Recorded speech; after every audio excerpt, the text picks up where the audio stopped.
Hello friends, welcome back to the channel EasyGardeningTamil. நான் உங்க friend Afni. நாம் இந்த வீடியோல ஊனுண்ணி தாவரங்கள், அதாவது சிறிய சிறிய பூச்சிகள், புழுக்கள் போன்றவற்றை எல்லாம் சாப்பிடக்கூடிய தாவரங்கள் பழங்கள், தானியங்களை சாப்பிடுமான்னு சொல்லி ஒரு எக்ஸ்பெரிமெண்ட் பண்ணி பார்க்க போறோம். ஊனுண்ணி தாவரங்கள்ல பல வகையான தாவரங்கள் இருக்கு. பெரும்பாலும் ஒவ்வொரு வகையான தாவரமும் ஒவ்வொரு வித்தியாசமான முறைகளை பயன்படுத்தி அது பூச்சிகளையும் புழுக்களையும் கவர்ந்து உணவாக உட்கொள்ளுது. அது மட்டும் இல்லாம ஒவ்வொரு தாவரத்துக்கும் அந்த பூச்சிகளை பிடிச்சு உண்ணக்கூடிய அந்த உறுப்பு வித்தியாசமாகத்தான் காணப்படுது. அந்த வகையில இப்ப நீங்க பார்த்துட்டு இருக்கிற தாவரத்தோட பேர் வீனஸ் ஃபிளைட்ராப்.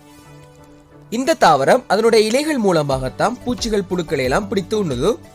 ஆரம்பத்துல திறந்திருக்கிற இலைகள் ஒரு பூச்சியோ புழுவோ அந்த இலையில மொய்க்கும் போது அந்த இலைகள் மூடிக்கொள்ளும். மூடப்பட்ட இலைகளுக்குள்ள மாட்டிக்கொண்ட அந்த பூச்சி முழுமையா சமிபாடடைந்ததுக்கு பிறகு அதுல மீதம் இருக்கிற கழிவுகள் இலைகள் திறந்து வெளியே கொட்டப்படும். அதுக்கு பிறகு அடுத்த இரை வரும் வரைக்கும் அந்த தாவரம் காத்து கொண்டிருக்கும். அது மட்டும் இல்லாம இன்னொரு முக்கியமான விடயம், இந்த ஊனுண்ணி தாவரங்கள் பூச்சிகள் புழுக்களை பிடிச்சி சாப்பிடுறது அதோட பசிக்காக இல்ல. அந்த தாவரம் வாழ்ற மண்ணில் நைட்ரஜனோட செறிவு குறைவாக இருக்கு. அந்த நைட்ரஜனை பெற்றுக்கொள்றதுக்காகத்தான் இந்த தாவரங்கள் பூச்சிகளை பிடித்து சாப்பிடுது. இதுதான் இந்த தாவரங்கள் சம்பந்தமான பேசிக்கான இன்ஃபர்மேஷன். அடுத்ததான் நாம நம்மளோட எக்ஸ்பெரிமெண்ட்டுக்கு வருவோம். வீடியோக்குள்ள போறதுக்கு முன்னாடி நீங்க இது வரைக்கும் நம்மளோட சேனலை சப்ஸ்கிரைப் பண்ணலண்டா இந்த வீடியோ கீழே காணப்படுற சப்ஸ்கிரைப் பட்டனை கிளிக் பண்ணி சப்ஸ்கிரைப் பண்ணிக்கோங்க. கூடவே பக்கத்துல காணப்படுற நோட்டிபிகேஷன் பெல் ஐக்கன் சிம்பிளையும் கிளிக் பண்ணி அதுல நீங்க ஆல் செலக்ட் பண்றது மூலமா நான் போடுற இது போன்ற பதிவுகள் உங்களுக்கு உடனுக்குடனே கிடைக்கக்கூடியதா இருக்கும். ஊனுண்ணி தாவரங்கள் பழங்களை சாப்பிடுமாங்கிறதா நாம செய்ய போற எக்ஸ்பெரிமெண்ட். அதுக்காக ஆரம்பத்துல எலுமிச்சம்பழத்தோட துண்டுகளை இந்த வீனஸ் தாவரத்துக்கு கொடுத்து பார்ப்போம். எலுமிச்சம்பழத்தோட துண்டுகளை கொடுக்கும் போது அதோட இலைகள் மூடிக்கொள்ளுது.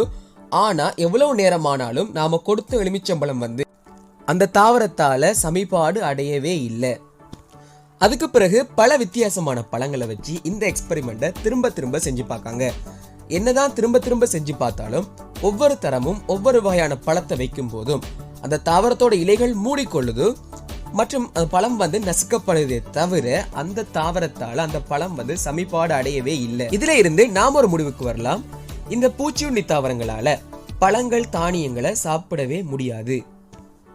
இந்த ஊனுண்ணி தாவரங்களால பழங்களை சாப்பிட முடியாததுக்கு விஞ்ஞான பூர்வமான காரணம் என்னன்னு பார்த்தோம்னா, இந்த ஊனுண்ணி தாவரம் பேசிக்கா நைட்ரஜன் செறிவு குறைந்த மண்ணில் வளரும்.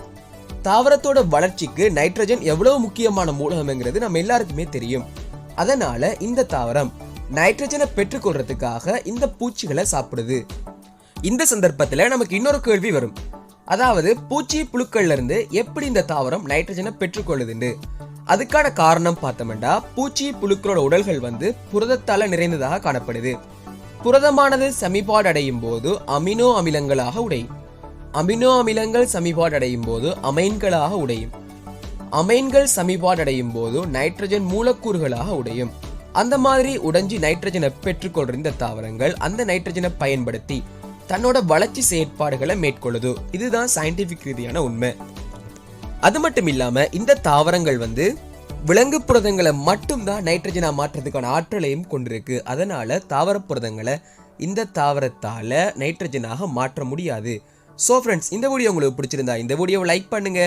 இந்த வீடியோவை பத்தி உங்களோட கருத்துக்களையும் சந்தேகங்களையும் இந்த வீடியோ கீழே கமெண்ட் பண்ணுங்க.